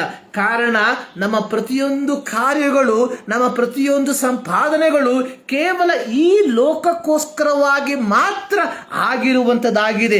ಆದರೆ ಇಲ್ಲಿ ಯೇಸು ಸ್ವಾಮಿ ತನ್ನ ಶಿಷ್ಯರಿಗೋಸ್ಕರವಾಗಿ ಪ್ರಾರ್ಥಿಸುವಂಥದ್ದು, ನಾನು ಈ ಲೋಕದವನಲ್ಲದೆ ಇರುವ ಪ್ರಕಾರ. ಯೇಸು ಸ್ವಾಮಿ ಆತನ ಲೋಕಕ್ಕೆ ಒಬ್ಬ ಮಾನವ ಶಿಶುವಾಗಿ ಆತನು ಜನಿಸಿ ಬಂದ. ಆದರೆ ಆತನು ಬಂದಂಥದ್ದು ತಂದೆಯ ಚಿತ್ತವನ್ನ ಈ ಲೋಕದಲ್ಲಿ ನೆರವೇರಿಸಿ ತನ್ನ ದೌತ್ಯವನ್ನ ಮುಗಿಸಿ ತಂದೆಯ ಬಳಿಗೆ ಆತನು ಹೋಗುವುದಕ್ಕೋಸ್ಕರವಾಗಿ. ಅದೇ ರೀತಿಯಾಗಿ ಪ್ರತಿಯೊಬ್ಬ ದೇವರ ಮಗಳು ಈ ಲೋಕದಲ್ಲಿ ಜೀವಿಸಿರುವಂಥದ್ದು ತನ್ನ ಇಷ್ಟಾನುಸಾರವಾಗಿ ಜೀವಿಸಿ ತನ್ನ ಇಚ್ಛಾನುಸಾರವಾಗಿ ತನ್ನ ಜೀವಿತವನ್ನ ಕೊನೆಗಾಣಿಸುವುದಕ್ಕೋಸ್ಕರವಾಗಿ ಅಲ್ಲ, ಬದಲಾಗಿ ತಂದೆ ತನಗೆ ವಹಿಸಿದ ಕೆಲಸವನ್ನ ನಿರ್ವಹಿಸಿ ಆತನು ಇಲ್ಲಿಂದ ಹೋಗುವುದಕ್ಕೋಸ್ಕರವಾಗಿ. ಆದುದರಿಂದ ಆತನು ಹೇಳುವಂಥದ್ದು, ನಾನು ಲೋಕದವನಲ್ಲದೆ ಇರುವ ಪ್ರಕಾರ ಇವರು ಲೋಕದವರಲ್ಲ. ಸೊ ಇಲ್ಲಿ 15ನೇ ವಾಕ್ಯದಲ್ಲಿ ನಾವು ನೋಡುವಂಥದ್ದು, ಲೋಕವು ಇವರನ್ನ ದ್ವೇಷ ಮಾಡ್ತದೆ. ಇವತ್ತು ನಮ್ಮ ಪರಿಸ್ಥಿತಿಗಳನ್ನು ನಾವು ನೋಡುವಾಗ ಪ್ರಿಯ ದೇವರ ಮಕ್ಕಳೇ, ಸೊ ಪ್ರತಿಯೊಬ್ಬ ಕ್ರೈಸ್ತನು ಇವತ್ತು ಸಮಾಜದಿಂದ ದ್ವೇಷಿಸಲ್ಪಡುವಂಥದ್ದನ್ನ ನಾವು ನೋಡುವಂಥವರಾಗಿದ್ದೇವೆ. ಆದರೆ ಇದು ಒಂದು ಆಕಸ್ಮಿಕವಾದಂತಹ ಒಂದು ಕಾರ್ಯವಲ್ಲ. ಕಾರಣ, 2000 ವರ್ಷಗಳ ಹಿಂದೆ ಯೇಸು ಸ್ವಾಮಿ ಪ್ರವಾದನ ರೂಪವಾಗಿ ಆತನು ಹೇಳಿರುವಂತಹ ಮಾತು ಇಂದು ನಮ್ಮ ಜೀವಿತದಲ್ಲಿ ನೆರವೇರ್ತಾ ಇದೆ ಎಂಬುವಂಥದ್ದು ಮಾತ್ರ ಆಗಿರುವಂಥದ್ದಾಗಿದೆ. ಆದರೆ ಇಲ್ಲಿ ಯೇಸು ಸ್ವಾಮಿಯ ಒಂದು ಪ್ರಾರ್ಥನೆ, ಸೊ ಯಾದ ಕಾರಣ ಲೋಕವು ಇವರ ಮೇಲೆ ದ್ವೇಷ ಮಾಡಿಯದೆ ಇವರನ್ನು ಲೋಕದೊಳಗಿಂದ ತೆಗೆದುಕೊಂಡು ಹೋಗಬೇಕೆಂದು ನಾವು ಕೇಳುವುದು. ಯೇಸು ಸ್ವಾಮಿ ಹೇಳುವಂಥದ್ದು, ನಾನು ಇವರನ್ನ ಲೋಕದಿಂದ ಬೇರ್ಪಡಿಸಿ ಒಂದು ಪ್ರತ್ಯೇಕವಾದ ಸ್ಥಳದಲ್ಲಿ ಇವರನ್ನ ಸಂರಕ್ಷಣೆ ಮಾಡು ಎಂಬುದಾಗಿ ನಾನು ಬೇಡುವುದಿಲ್ಲ. ಆದರೆ ಯೇಸುವಿನ ಪ್ರಾರ್ಥನೆ, ಕೆಡುಕನಿಂದ ತಪ್ಪಿಸಿ ಕಾಪಾಡಬೇಕೆಂದು ನಾನು ಬೇಡಿಕೊಳ್ಳುತ್ತೇನೆ. ನನ್ನ ಕೇಳುವಂತ ನನ್ನ ಪ್ರೀತಿಯ ದೇವರ ಮಕ್ಕಳೇ, ಇಂದು ನಾವು ಅನುಭವಿಸುತ್ತಿರುವಂತಹ ಈ ಪ್ರತಿಕೂಲಗಳ ಮಧ್ಯದಲ್ಲಿ ನಾವು ನಿರಾಶೆ ಪಡುವಂತಹ ಯಾವ ಅವಶ್ಯಕತೆ ಇಲ್ಲ. ಕಾರಣ, 2000 ವರ್ಷಗಳ ಹಿಂದೆ ಸರ್ವಶಕ್ತನಾದ ಯೇಸು ಸ್ವಾಮಿಯು ತನ್ನ ಶಿಷ್ಯರಿಗಾಗಿ ಪ್ರಾರ್ಥಿಸಿದಂತಹ ಪ್ರಾರ್ಥನೆಯಲ್ಲಿಯೇ ಆತನು ಹೇಳಿರುವಂಥದ್ದು, ಸೊ ಲೋಕವು ಇವರನ್ನ ದ್ವೇಷ ಮಾಡ್ತದೆ, ಕಾರಣ they belongs to a particular group. ಇವರು ಒಂದು ಪ್ರತ್ಯೇಕವಾದಂತಹ ಗುಂಪಿಗೆ ಸೇರಿದವರಾಗಿದ್ದಾರೆ. ಆ ಗುಂಪಿಗೆ ಸೇರಿದವರಾಗಿರುವುದರಿಂದ ಲೋಕ ಇವರನ್ನ ಏನ್ ಮಾಡ್ತದೆ? ದ್ವೇಷ ಮಾಡ್ತದೆ. ಸೊ ಈ ರೀತಿ ಲೋಕವು ಇವರನ್ನ ದ್ವೇಷ ಮಾಡುವುದರ ಫಲವಾಗಿ ಇವರನ್ನ ನೀನು ಒಂದು ಪ್ರತ್ಯೇಕವಾದಂತಹ ಗ್ರಹದಲ್ಲಿ ಕರೆದುಕೊಂಡು ಹೋಗಿ ಇಟ್ಟು ಇವರನ್ನ ಸಂರಕ್ಷಿಸು ಎಂಬುದಾಗಿ ಅಲ್ಲ ಯೇಸು ಸ್ವಾಮಿಯ ಪ್ರಾರ್ಥನೆ. ಯೇಸು ಸ್ವಾಮಿಯ ಪ್ರಾರ್ಥನೆ 15ನೇ ವಾಕ್ಯದಲ್ಲಿ ಕೆಡುಕನಿಂದ ತಪ್ಪಿಸಿ ಕಾಪಾಡು. ಸೊ ನನ್ನನ್ನು ಕೇಳುವಂತ ನನ್ನ ಪ್ರೀತಿಯ ದೇವಜನರೇ, ನಮ್ಮ ಜೀವಿತದಲ್ಲಿ ಏನೇ ಪ್ರತಿಕೂಲಗಳು ಬಂದಾಗ್ಯೂ, ನಾವು ಯಾವುದೇ ರೀತಿಯ ಪ್ರತಿಕೂಲಗಳ ಪರಿಸ್ಥಿತಿಗಳಲ್ಲಿ ಹಾದು ಹೋದಾಗ್ಯೂ, ನಮಗೋಸ್ಕರವಾಗಿ 2000 ವರ್ಷಗಳ ಹಿಂದೆ ಯೇಸು ಸ್ವಾಮಿ ಮಾಡಿದಂತಹ ಒಂದು ಪ್ರಾರ್ಥನೆ ಈ ರೀತಿಯಾಗಿದೆ: ಕೆಡುಕನಿಂದ ತಪ್ಪಿಸಿ ನಮ್ಮನ್ನ ಕಾಪಾಡು ಎಂಬುದಾಗಿ. ಸೊ ನಾವು ಪ್ರಾರ್ಥಿಸ್ತಾ ಇದ್ದೇವೆ. ಈ ಒಂದು ಪ್ರತಿಕೂಲಗಳು ಈ ಒಂದು ಪರಿಸ್ಥಿತಿಗೆ ಒಂದು ಬದಲಾವಣೆಗೋಸ್ಕರವಾಗಿ ನಾವು ಪ್ರಾರ್ಥಿಸ್ತಾ ಇದ್ದೇವೆ. ಇವತ್ತು ನಾವು ಪ್ರಾರ್ಥಿಸುವಂಥದ್ದು ನಮ್ಮ ಜೀವಿತ ಒಂದು ಒಂದು ಒಂದು ಒಂದು ಸ್ಮೂತ್ ಆದಂತಹ ಒಂದು ಅನುಭವದಲ್ಲಿ ಮುಂದಕ್ಕೆ ಹೋಗಬೇಕೆಂಬುದಾಗಿ ನಾವು ಪ್ರಾರ್ಥಿಸುವಂತವರಾಗಿದ್ದೇವೆ. ಆದರೆ 2000 ವರ್ಷಗಳ ಹಿಂದೆ ಯೇಸು ಸ್ವಾಮಿ ತನ್ನ ಶಿಷ್ಯರಿಗೋಸ್ಕರವಾಗಿ ಮಾಡಿದಂತಹ ಒಂದು ಪ್ರಾರ್ಥನೆ ಇವರನ್ನ ಏನ್ ಮಾಡಬೇಕು ಅಂತ, ಕೆಡುಕನಿಂದ ತಪ್ಪಿಸಿ ಇವರನ್ನ ಕಾಪಾಡು ಎಂಬುದಾಗಿ ನಾವು ಯೇಸು ಸ್ವಾಮಿ ಪ್ರಾರ್ಥಿಸುವಂಥದ್ದನ್ನು ನಾವು ನೋಡ್ತೇವೆ. ಪ್ರಿಯರೇ, ಈ ಯೇಸು ಸ್ವಾಮಿಯ ಪ್ರಾರ್ಥನೆ ಈ 2022 ಕಾಲಘಟ್ಟಗಳಲ್ಲಿ ಜೀವಿಸುವಂತಹ ನಮಗೆ ಎಷ್ಟರ ಮಟ್ಟಿಗೆ ಅನ್ವಯವಾಗುತ್ತದೆ ಎಂಬುವಂಥದ್ದನ್ನ ಒಂದು ಸಾರಿ ನಾವು ಪರೀಕ್ಷಿಸಿ ನೋಡಿಕೊಳ್ಳಬೇಕಾಗಿರುವಂಥದ್ದು ಬಹಳ ಪ್ರಾಮುಖ್ಯವಾಗಿರುವಂತ ಒಂದು ವಿಚಾರವಾಗಿದೆ. 17ನೇ ವಾಕ್ಯದಲ್ಲಿ ನಾವು ನೋಡುತ್ತೇವೆ. 16ನೇ ವಾಕ್ಯದಲ್ಲಿ, ನಾನು ಲೋಕದವನಲ್ಲದೆ ಇರುವ ಪ್ರಕಾರ ಇವರು ಲೋಕದವರಲ್ಲ, ಇವರನ್ನು ಸತ್ಯದಲ್ಲಿ ಸೇರಿಸಿ ಪ್ರತಿಷ್ಠೆ ಪಡಿಸು, ನಿನ್ನ ವಾಕ್ಯವೇ ಸತ್ಯವು. ನೀನು ನನ್ನನ್ನು ಲೋಕಕ್ಕೆ ಕಳುಹಿಸಿಕೊಟ್ಟಂತೆ ನಾನು ಇವರನ್ನ ಲೋಕಕ್ಕೆ ಕಳುಹಿಸಿಕೊಟ್ಟೆನು. ಇವರು ನಿಜವಾಗಿ ಪ್ರತಿಷ್ಠಿತರಾಗಬೇಕೆಂದು ಇವರಿಗೋಸ್ಕರ ನಾನು ನನ್ನನ್ನು ಪ್ರತಿಷ್ಠೆ ಪಡಿಸಿಕೊಳ್ಳುತ್ತೇನೆ. ಇಲ್ಲಿ ಯೇಸು ಸ್ವಾಮಿಯ ಪ್ರಾರ್ಥನೆಯ ಆಳವನ್ನ ನಾವು ಗ್ರಹಿಸುವಂತವರಾಗಿರಬೇಕು. ಸೊ ಇಲ್ಲಿ ಹೇಳುವಂಥದ್ದು, ನಿನ್ನ ವಾಕ್ಯ ಸತ್ಯವಾಗಿದೆ. ಈ ಸತ್ಯದ ವಾಕ್ಯದಲ್ಲಿ ಇವರನ್ನ ನೀನು ಮಾರ್ಗ ನಡೆಸು ಎಂಬುದಾಗಿ. ಸೊ ಯಾವ ರೀತಿಯಾಗಿ ಯೇಸು ಸ್ವಾಮಿ ತಂದೆಯ ದೌತ್ಯವನ್ನ ಪೂರೈಸುವುದಕ್ಕೋಸ್ಕರವಾಗಿ ಈ ಲೋಕಕ್ಕೆ ಆತನು ಬಂದನೋ, ಹಾಗೆಯೇ ಯೇಸು ಸ್ವಾಮಿ ಆತನು ಪರಲೋಕಕ್ಕೆ ಒಯ್ಯಲ್ಪಡುವುದಕ್ಕಿಂತ ಮುಂಚಿತವಾಗಿ ಆತನು ಹೇಳುವಂಥದ್ದು, ನಾನು ಇವರನ್ನು ಈ ಲೋಕಕ್ಕೆ ಕಳುಹಿಸಿಕೊಟ್ಟಿದ್ದೇನೆ. ನನ್ನನ್ನು ಕೇಳುವಂತ ಪ್ರೀತಿಯ ದೇವಜನರೇ, ನಾವೆಲ್ಲರೂ ಕಳುಹಿಸಲ್ಪಟ್ಟಂತವರಾಗಿದ್ದೇವೆ. ಕಳುಹಿಸಲ್ಪಟ್ಟಿರುವಂಥದ್ದು ಒಂದು ಪ್ರತ್ಯೇಕವಾದಂತಹ ದೌತ್ಯವನ್ನ ಪೂರೈಸುವುದಕ್ಕೋಸ್ಕರವಾಗಿ. ಪ್ರಾರಂಭದಲ್ಲಿ ನಾವು ನೋಡಿದ್ವಿ, ಮಾಡಬೇಕೆಂದು ನೀನು ನನಗೆ ಕೊಟ್ಟ ಕೆಲಸವನ್ನ ನಾನು ನೆರವೇರಿಸಿ ನಿನ್ನನ್ನು ಭೂಲೋಕದಲ್ಲಿ ಮಹಿಮೆ ಪಡಿಸಿದ್ದೇನೆ. ಪ್ರಿಯರೇ, ಯೇಸು ಸ್ವಾಮಿ ತಾನು ನಿರ್ವಹಿಸಬೇಕಾದಂತಹ ಕೆಲಸವನ್ನ ನಿರ್ವಹಿಸಿ ಮಾಡಿದಂತಹ ಪ್ರಾರ್ಥನೆಯನ್ನ ಪ್ರಾರಂಭ ಭಾಗದಲ್ಲಿ ನಾವು ನೋಡಿದ್ದೇವೆ. ಅದೇ ಯೇಸು ಸ್ವಾಮಿ 18-19 ವಾಕ್ಯದಲ್ಲಿ ನಮ್ಮನ್ನ ಕಳುಹಿಸಿಕೊಟ್ಟಿರುವಂಥದ್ದು ಒಂದು ಪ್ರತ್ಯೇಕವಾದ ದೌತ್ಯವನ್ನ ನಿರ್ವಹಿಸುವುದಕ್ಕೋಸ್ಕರವಾಗಿ. ಈ ಯೇಸುವಿನ ದೌತ್ಯವನ್ನ ನಿರ್ವಹಿಸಿ ಯೇಸು ಮಾಡಿದ ರೀತಿಯಲ್ಲಿಯೇ ನಾವು ಪ್ರಾರ್ಥಿಸುವುದಕ್ಕೆ ನಮಗೆ ಸಾಧ್ಯವಾಗ್ತಾ ಇದೆಯಾ? ಮಾಡಬೇಕೆಂದು ನೀನು ನನಗೆ ಕೊಟ್ಟ ಕೆಲಸವನ್ನ ನಾನು ನೆರವೇರಿಸಿ ನಿನ್ನನ್ನು ಭೂಲೋಕದಲ್ಲಿ ಮಹಿಮೆ ಪಡಿಸಿದ್ದೇನೆ ಎಂಬುದಾಗಿ.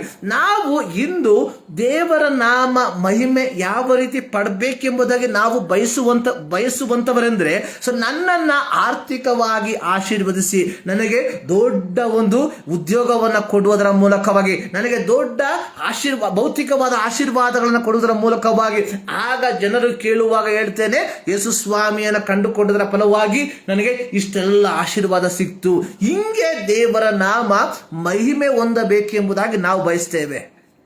ಆದರೆ ಸತ್ಯವೇದ ಹೇಳುವಂಥದ್ದು, ದೇವರ ನಾಮ ನಮ್ಮ ಜೀವಿತದ ಮೂಲಕ ಮಹಿಮೆ ಹೊಂದಬೇಕಾಗಿರುವಂಥದ್ದು ಯೇಸು ಸ್ವಾಮಿ ನಮ್ಮನ್ನು ಭೌತಿಕವಾಗಿ ಆಶೀರ್ವಾದ ಮಾಡಿದರ ಮೂಲಕವಾಗಿ ಅಲ್ಲ, ಬದಲಾಗಿ ದೇವರು ಮಾಡಬೇಕೆಂದು ನಮಗೆ ಕೊಟ್ಟಿರುವಂಥ ಕೆಲಸವನ್ನ ನಾವು ಪೂರೈಸುವುದರ ಮೂಲಕವಾಗಿ ನಮ್ಮ ಜೀವಿತದ ಮೂಲಕ ದೇವರ ನಾಮ ಮಹಿಮೆ ಹೊಂದಬೇಕು. ಇಲ್ಲಿ ಯೇಸು ಸ್ವಾಮಿಯ ಪ್ರಾರ್ಥನೆ ಅದೇ ಆಗಿದೆ. ಯೇಸು ಸ್ವಾಮಿ ತಂದೆಯೊಟ್ಟಿಗೆ ಮಾಡುವಂಥ ಪ್ರಾರ್ಥನೆಯಲ್ಲಿ ಯೇಸು ಸ್ವಾಮಿ ಹೇಳಿರುವಂಥದ್ದು 4ನೇ ವಾಕ್ಯ, 4ನೇ ವಾಕ್ಯ, ಮಾಡಬೇಕೆಂದು ನನಗೆ ಕೊಟ್ಟ ಕೆಲಸವನ್ನ ನೆರವೇರಿಸಿ ನಿನ್ನನ್ನ ಭೂಲೋಕದಲ್ಲಿ ಮಹಿಮೆ ಪಡಿಸಿದ್ದೇನೆ. ನನ್ನನ್ನು ಕೇಳುವಂತ ನನ್ನ ಪ್ರೀತಿಯ ದೇವ ಜನರೇ, ಈ ಮುಂಜಾನೆಯಲ್ಲಿ ಒಂದು ಸಾರಿ ನಮ್ಮನ್ನೇ ನಾವು ಯೋಚಿಸಿ ನೋಡುವ.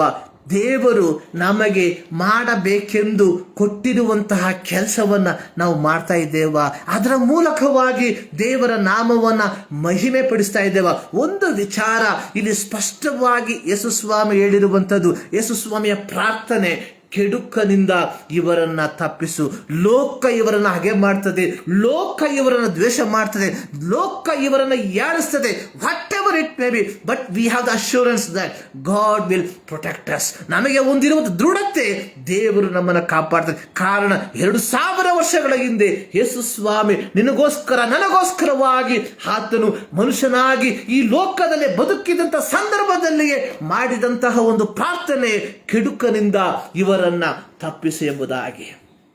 ನನ್ನನ್ನು ಕೇಳುವಂತ ನನ್ನ ಪ್ರೀತಿಯ ದೇವ ಜನರೇ, so we are secured in the hand of God. ನಾವು ದೇವರ ಸನ್ನಿಧಿಯಲ್ಲಿ, ದೇವರ ಹಸ್ತದ ಕೆಳಗೆ we are secured. Nothing is going to happen. ಲೋಕದ ಯಾವ ಶಕ್ತಿಯಿಂದಲೂ ನಮ್ಮನ್ನ ಏನು ಮಾಡುವುದಕ್ಕೆ ಸಾಧ್ಯವಿಲ್ಲ. ಅಂಟಿಲ್ ಅಂಡ್ ಅನ್ಲೆಸ್ ಈ ಪರ್ಮಿಟಸ್. ಆತನು ಅವಕಾಶ ಕೊಡದೆ ಯೋಬನ ಜೀವಿತವನ್ನ ಪರೀಕ್ಷಿಸಿ ನಾವು ನೋಡುವ. ಸೈತಾನನಿಗೆ ಯೆಹೋವನು ಹೇಳುವಂಥದ್ದು, you can do whatever you want, but you don't have any right on his life. ಅವನ ಜೀವಿತದ ಮೇಲೆ ನಿನಗೆ ಯಾವ ಅಧಿಕಾರವೂ ಇಲ್ಲ. ಹೌದು ಪ್ರಿಯರೇ, ನನ್ನ ಜೀವಿತದ ಮೇಲೆ, ನನ್ನ ಆಯುಸ್ಸಿನ ಮೇಲೆ ಈ ಲೋಕದ ಯಾವ ಶಕ್ತಿಗೂ ಅಧಿಕಾರವಿಲ್ಲ. ಇರುವಂಥದ್ದು ಏಕೈಕ ನನ್ನ ದೇವರಿಗೆ ಮಾತ್ರ. If he permits I will live, otherwise I will glorify his name. ನಾನು ಬದುಕಿರುವವರೆಗೂ ಯೆಹೋವನನ್ನ ಕೊಂಡಾಡುವೆನೆಂಬುದಾಗಿ 104ನೇ ಕೀರ್ತನೆಯಲ್ಲಿ ನಾವು ಓದಿದ ಪ್ರಕಾರವಾಗಿ, ನಾನು ಬದುಕಿರುವ ದಿನವೆಲ್ಲ ಯೆಹೋವನನ್ನ ಕೀರ್ತಿಸುತ್ತಿರುವೆನು, ಜೀವಮಾನವೆಲ್ಲ ನನ್ನ ದೇವರನ್ನ ಭಜಿಸುತ್ತಿರುವೆನು ಎಂಬುದಾಗಿ. Because we have assurance in our God. ನಮಗೆ ಒಂದು ಪೂರ್ಣವಾದಂತಹ ದೃಢತೆ ನಮ್ಮ ದೇವರಲ್ಲಿ ನಮಗೆ ಉಂಟು. ಈ ಮುಂಜಾನೆಯಲ್ಲಿ ಸರ್ವಶಕ್ತನಾದ ದೇವರು ಈ ವಾಕ್ಯದ ಮೂಲಕವಾಗಿ ನಿಮ್ಮನ್ನ ಆಶೀರ್ವದಿಸಲಿ. ನನ್ನ ಕೊನೆಯ ಒಂದು ಪ್ರಶ್ನೆ, ದೇವರು ನಮಗೆ ಕೊಟ್ಟಿರುವಂತಹ ಕೆಲಸವನ್ನ ಪೂರೈಸಿ ದೇವರ ನಾಮವನ್ನ ನಮ್ಮ ಜೀವಿತದ ಮೂಲಕವಾಗಿ ಮಹಿಮೆ ಪಡಿಸುತ್ತಿದ್ದೇವ ಎಂಬುವಂತಹ ಒಂದು ಪ್ರಶ್ನೆಯನ್ನ ಈ ಮುಂಜಾನೆಯಲ್ಲಿ ನಮಗೆ ನಾವೇ ಕೇಳಿಕೊಳ್ಳುವ. ದೇವರು ನಿಮ್ಮೆಲ್ಲರನ್ನ ಧಾರಾಳವಾಗಿ ಆಶೀರ್ವದಿಸಲಿ. ಪ್ರಾರ್ಥನೆ ಮಾಡೋಣ. ನಮ್ಮನ್ನು ಪ್ರೀತಿಸುವಂತಹ ನಮ್ಮ ಪ್ರೀತಿಯ ತಂದೆಯಾದ ದೇವರೇ, ಮತ್ತು ದಾವರ್ತಿ ನಿಮ್ಮ ಸನ್ನಿಧಾನಕ್ಕೆ ನಾವು ಸೇರಿ ಬರ್ತಾ ಇದ್ದೇವೆ. ಈ ಮುಂಜಾನೆಯಲ್ಲಿ ಮತ್ತು ದಾವರ್ತಿ ಕರ್ತರೆ, ನಿಮ್ಮ ವಾಕ್ಯದ ಮೂಲಕ ನಮ್ಮ ಸಂಗಡದಿಂದ ಮಾತನಾಡಿದ್ದಕ್ಕಾಗಿ ಸ್ತೋತ್ರ. ವಾಕ್ಯದ ಗುಡಾರ್ಥಗಳನ್ನು ನಮಗೆ ಗೋಚರಪಡಿಸಿದ್ದೀ, ಅದಕ್ಕಾಗಿ ನಿಮಗೆ ಸ್ತೋತ್ರ. ದೇವರ ವಾಕ್ಯದ ಮುಂಭಾಗದಲ್ಲಿ ಮತ್ತೊಂದು ಆವೃತ್ತಿ ನಮ್ಮನ್ನೇ ಸಂಪೂರ್ಣವಾಗಿ ಸಮರ್ಪಿಸ್ತಾ ಇದ್ದೇವೆ. ಹೌದು ಕರ್ತನೆ, ಮಾಡಬೇಕೆಂದು ಕೊಟ್ಟಂಥ ಕೆಲಸವನ್ನು ಪೂರೈಸಿ ನಿನ್ನನ್ನು ನಾನು ಮಹಿಮೆ ಪಡಿಸಿದ್ದೇನೆ ಎಂಬುದಾಗಿ ನಿನ್ನ ಒಂದು ಪ್ರಾರ್ಥನೆ. ದೇವರೇ, ನಮ್ಮ ಪ್ರಾರ್ಥನೆಯು ಅದೇ ಆಗಿರುವಂತೆ ಕೃಪೆ ಮಾಡಿ ಎಂಬುದಾಗಿ ಪ್ರಾರ್ಥಿಸ್ತಾ ಇದ್ದೇವೆ. ದೇವರೇ, ನಿಮ್ಮ ವಾಕ್ಯವನ್ನು ಕೇಳಿರುವಂತಹ ಪ್ರತಿಯೊಬ್ಬರಿಗಾಗಿ ಸ್ತೋತ್ರ. ಪ್ರತಿಯೊಬ್ಬರನ್ನ ಹೆಸರಾಗಿ ನಿನ್ನ ಆಶೀರ್ವದಿಸು. ಎಲ್ಲ ಸ್ತುತಿ, ಘನ, ಮಾನ, ಮಹಿಮೆ ನಿಮಗೆ ಮಾತ್ರ ಸಮರ್ಪಿಸುತ್ತಾ ಎಲ್ಲ ನಮಗಾಗಿ ಜೀವ ಕೊಟ್ಟಂತೆ ಯೇಸು ಕ್ರಿಸ್ತನ ನಾಮದಲ್ಲಿ ಬೇಡುತ್ತೇವೆ ನಮ್ಮ ಪ್ರೀತಿಯ ತಂದೆ. ನಮ್ಮ ಕರ್ತನಾದ ಯೇಸು ಕ್ರಿಸ್ತನ ಕೃಪೆ, ತಂದೆಯಾದ ದೇವರ ಪ್ರೀತಿ, ಪವಿತ್ರಾತ್ಮನ ಅನ್ಯೋನ್ಯತೆ ನಮ್ಮ ಎಲ್ಲ ಪ್ರಾರ್ಥನಾ ಮನಗಳ ಮೇಲೆ ಇಂದಿನಿಂದ ಸದಾ ಕಾಲವೂ ನೆಲೆಯಾಗಿರಲಿ. ಸರ್ವಶಕ್ತನಾದ ದೇವರು ನಿಮ್ಮೆಲ್ಲರನ್ನ ಧಾರಾಳವಾಗಿ ಆಶೀರ್ವದಿಸಲಿ.